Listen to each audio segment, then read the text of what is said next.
Hi, Lou Ritter with Lou Ritter Fitness here.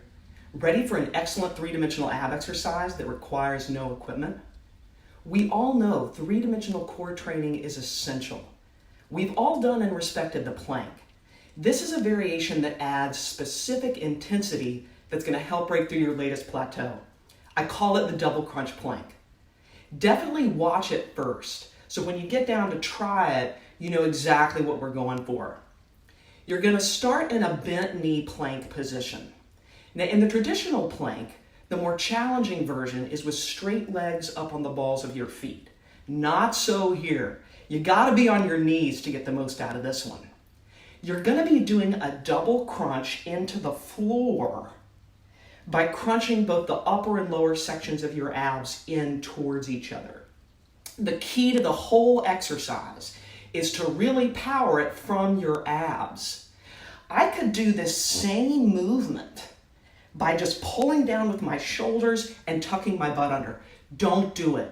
Really use that navel to spine contraction where you think of pulling your belly button in towards the back of your waist to do it rather than just relying on your extremities. It's not going to be nearly this big. I'm exaggerating it to show you the muscle firing sequence you're going to create. Abs pull in first, in points follow.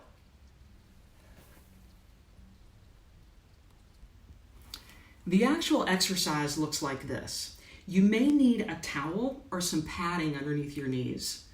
Set up with your elbows directly below your shoulders, so your upper arm is vertical, and your knees distinctly behind your hips.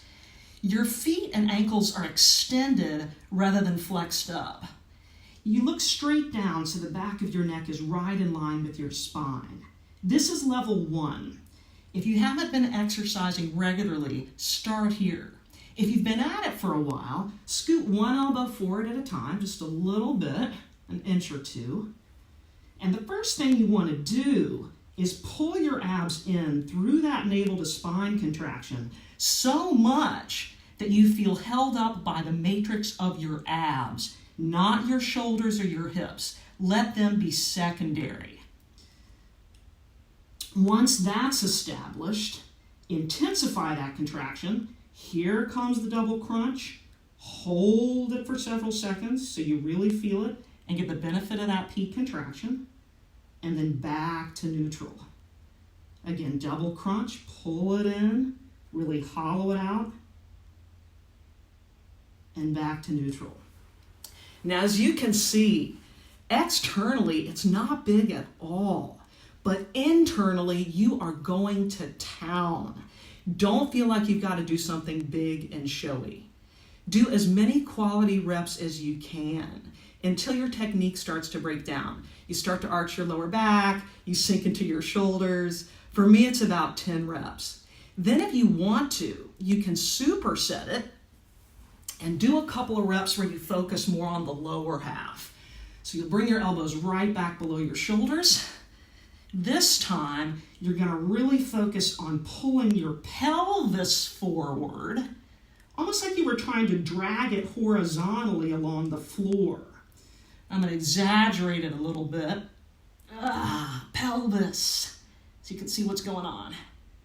And that is a great three-dimensional exercise for the lower section of your abs. I can usually eke out about 3 to 4 reps at the end. Now, you've done some heavy-duty spinal flexion. You need to do some spinal extension to balance it out. So you always keep a balance in opposing muscle groups. Some version of a lower back extension. Here are 3 options. And unless you're super flexible in your lower back, I would do all of these, whichever one you choose to do, with your legs down. Level 1, arms are straight by your side, palms are up. Level 2, hands under your forehead. Or level 3, if you can handle the weight, arms extended with your palms facing in. Your arms are going to be slightly in front of your ears. Use your lower back to lift up. Pause it. Now this is a great exercise to do static hold reps, where you're going to go to the top and hold it for a count of 5.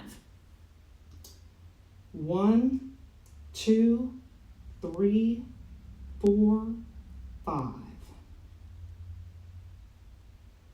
1, 2, 3, 4, 5. As many quality reps as you can do. Now this is your erector spinae. It's a muscle that's designed more for endurance. So it's going to need more reps, more like the neighborhood of 20 to 25. And those peak contraction static hold reps are great. Now you've balanced out the ab work. Did you feel the intensity of the double crunch plank? Just how deeply it engages these muscles when done with good technique.